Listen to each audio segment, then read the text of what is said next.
खबर महाराष्ट्र के नासिक से है, जहां महाराष्ट्र के साथ पूरे देश में गणपति बप्पा का उत्सव बड़े ही उत्साह के साथ मनाया जाता है। गणपति बप्पा का आगमन निकट आ रहा है। इसके लिए नासिक के मूर्तिकारों ने गणपति बप्पा की मूर्तियां बनाने का काम तेजी से शुरू कर दिया है और छोटी मूर्तियों से लेकर बड़ी मूर्तियां बना रहे हैं।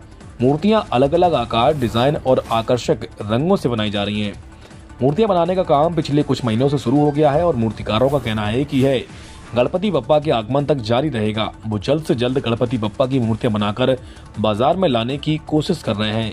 संवाददाता दादा साहिब उबाली की रिपोर्ट।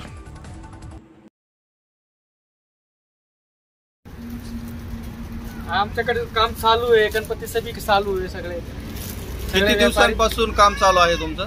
हे 2 महिन्यापासून चालू आहे, जास्त लांब नाही आहे। तर त्या मध्ये परवानगी नाही दिली होती, त्याच्यामुळे चालू नाही केलं होतं। नंतर परवानगी झाल्यानंतर आम्ही केलं।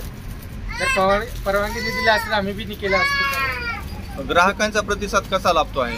येतं जातं ते जास्त आहे ना, साडू मातीचं म्हणते जास्त। साडू मातीचं आमच्याकडे साडू मातीचं नाही, पीओपीसी आहे सगळं। तुमच्याकडे जे गणपती आहेत ते कोणत्या मातीपासून बनवलेले आहेत? ते पीओपीसी आहे सध्या। हा वेळेस पीओपीसीच केलं आहे, हा वेळेस पीओपीसी दिलेले आहे। नंतर मागच्या वर्षी साडू मातीचं करणार आम्ही।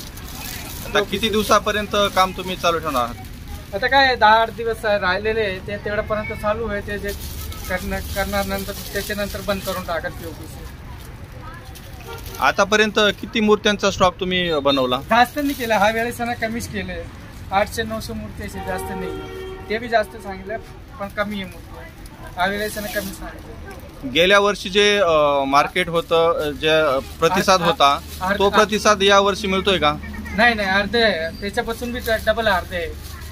त्यामध्ये परवानगी भेटली नाही होती, त्याच्यामुळे आम्ही बंद केलेलं होतं। नंतर परवानगी भेटल्यानंतर आम्ही केले।